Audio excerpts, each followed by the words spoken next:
There's been a lot of talk about Gestapo lately, and I realized I've never done a video about the Gestapo. But first off, who are the Gestapo? The Geheimstaatspolizei, the secret state police. You see, as much as the Nazis claimed that they loved Germany and loved German people, they didn't trust Germany or German people, because they were not as popular as they claimed they were. See, when Hitler assumed his position in 1933, there was still quite a bit of political opposition. Now, the Nazis had a division to deal with political opponents, which was the SA. The SA was headed by Ernst Röhm, who was becoming a bit of a rival to Hitler, and Hitler had him the next year. And also, the party was going through an identity change. The SA was of the past. Rowdy revolutionaries and street thugs. They needed something that looked more official.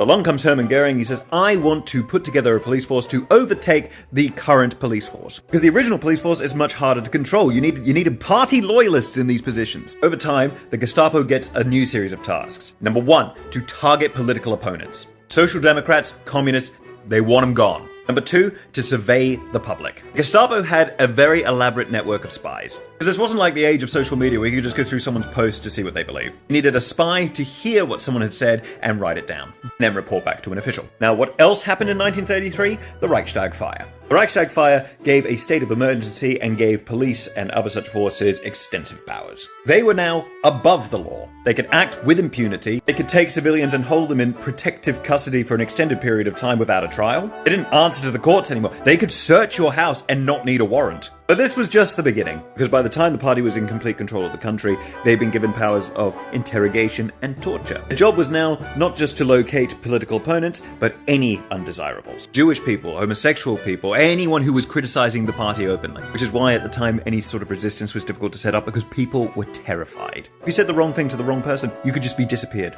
So that was the Gestapo.